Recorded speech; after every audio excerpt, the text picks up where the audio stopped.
За өдрийн мэндэ. За энэ хуулийг бол дэмжиж байна. Тийм. Албаны болон одоо улсын нууц гэдэг нэрээр бол маш олон асуудлыг галхаж нуувчиж энэний ардталт одоо хууль бус зүйл авилга албан тушаалын хэрэгүүд нуугдж байсан. Өдрөөс өдөр ирэхцэн бол ил болж байгаа л доо. За энэ засгийн газар байгууллагада бараг 100 хоног өтгөж байгаа хаа. Тэгээ инквайр сайт хэлжсэн халуухаа хавар болно гэж.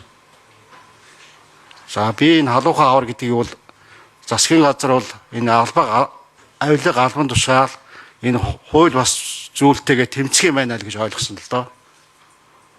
Энэ нууцаас нууц нэрийн доор энэ ард түмний хөрөнгийг үрдэг, завшдаг, хулгайлдаг энэ юмыг одоо тэмцэх юм байна. Тэгээ энэ хүмүүстэй бол хариуцлага тооцоолох юм байна. Угаасаа засгийн газрын өөрийнх нь үүрэг нь бол гэмт хэрэгтэй тэмцгэлтэй, хуулийг биелүүлэхэлтэй. Гэтэл одоо хаварч дууслаа. Тэгээ хүлээлт жоохон тийм байна.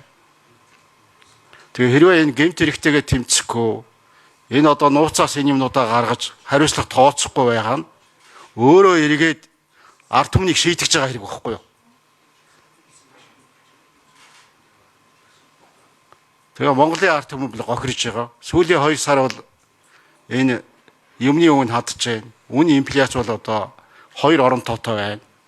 11.2. Нөгөө төсөв төлөвлөгөөгөр бол 6 дээр нэмэх гасах 2 л гэж хэлсэн шүү дээ.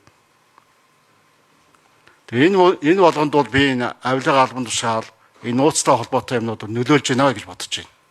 Тухайлбал одоо харьбины гэрээгээл бишишээ татхад энийг одоо үнийн тогтоогоогүй одоо ч гэсэн нууцтал байгаа. Энэ ухар төмөр замыг холбох нэрээр нүүсний үнийг маш их бууруулж өгсөн. Би бол Монголын ард түмний гохиросон гэж үздэг. Тэгэхээр энэ гэрээгээр бол үн тогтоогоогүй гэж яриаддаг. Хилцээрээр. Тусдаа тэр нөгөө доотлихоо нөгөө компани өөрийнхөө захиргаанд ажиллаж байгаа хүмүүс рүү чихэд идэг. За бас миний мэдхийн тагнуулын ч гэсэн сууж ах шиг байна. Тэр ногоо автобусгээд алдартай хэрэг байдаг. Тэрийг одоо улам жирийн л одоо автобус оруулж ирэх гэрээ баймаар юм. Гэтэл энэ дээр нууцын таамаг дарцсан гээл тухайн үедээ нууцлагтаад ингээ явж исэн байдаг.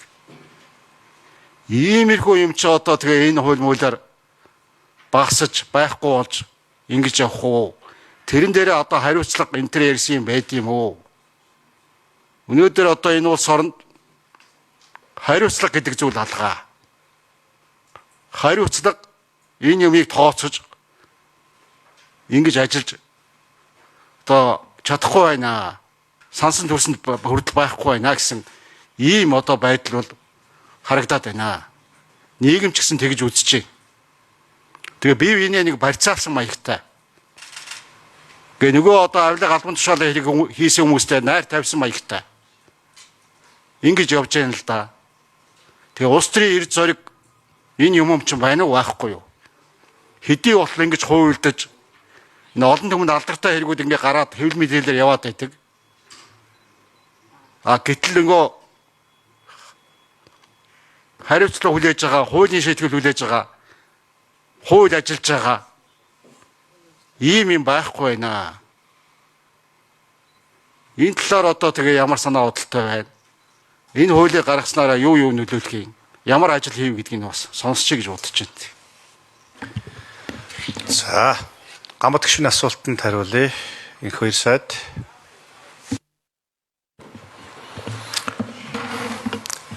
За, гамбат гишүүнд баярлалаа. Нэг талаас улс төрийн ч асуулт сууж байна, хууль зүйн асуулт ч сууж байна. Өнгөрсөн төрийн болон албаны нууцын тухай хууль маань батлагдж хэрэгжээд 10 жил болжээ.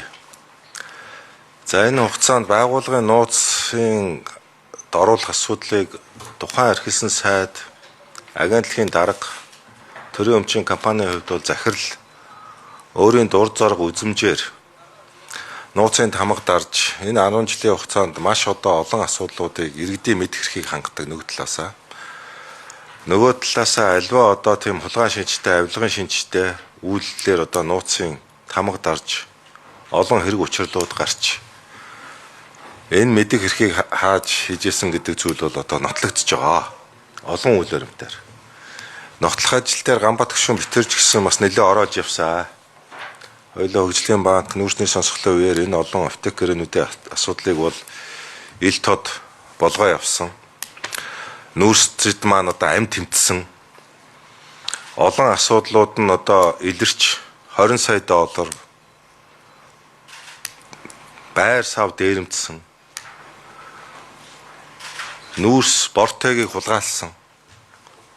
Олон асуудлууд нь одоо нотлох баримтаар ил тод болж хууль шүүхийн байгууллагад шилжсэнтэй холбоотойгоор амь тавьсан. Орох байх газаргүй болсон. Хууль зүйн сайдыг ямар ч үнээр хамаагүй, ямар ч хамаагүй гүтгэлгээр нэр цолж байгаад зайлуулах операцийг хийсэн. Энэ операцид нь одоо манай цогтгорол дарагч бас мэдээд хийчихв, мэдэхгүй хийчихв, одоо бас нэр хамжигч болчихгүй яаж удаач. Би бол одоо хамжигч болсон гэж ойлгож байна.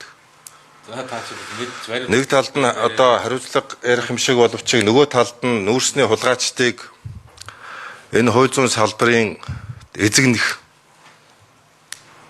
энэ өөрсдийг нь хулгай ловёртой хийсэн хүмүүсийг энэ одоо зүйлээс нь одоо холдуулах ийм одоо зүйлд одоо тус нэмэр болсон гэж үзэж байгаа.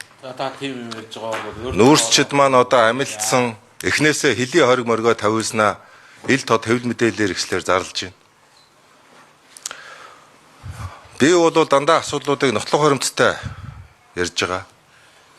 Миний одоо энэ зөвлөх байсан миний зөвлөх хууль зүйн дотоод хэргийн сайдаа зөвлөхөөр томилогдсонны дараа манай одоо дэд сайдаар ажиллаж байсан мөнх Эрдэнэ гэдэг хүнд ногоо автобусны хэрэгээр хэрд огч байсан. Би бол энэ хууль зүйн сайдыг барьцаалах ийм ажиллагаа байсан гэж үзэж байгаа. Монгол улсын дээд шүүх хүртлээр явж 3 шатны шүүхээр гэм бурууг нь эцсийн шийдвэрээр нотлогдсон. Шүүх хурлууд нь нээлттэй явсан. Харин энийг одоо жишээлбэл одоо энэ инквайрийн хууль зүйн сайдын ойр дотны хүмүүс хэрэгтэн хийсэн хэвлэлийн пропаганда хийж ирсэн. Үнэн мэнэн цаг хугацаа шударга шүүхийн одоо шийдвэрүүдээр би нотлохож явж байгаа гэж бодож байгаа. Хууль шүүхийн байгууллагын дотоод үйл ажиллагаа мөрдөн шүүлэх ажиллагаанд улсын их хурлын гишүүн, засгийн газрын гишүүн хөндлөнгөөс оролцох, нөлөөлөх боломж хямгаач байдгүй. Тэр үндсэн хуулийн зарчинд миний бие өнөөдрийн хүртэл хүндэтгэлтэй хандж явдаг. Өнөөдрийн хүртэл.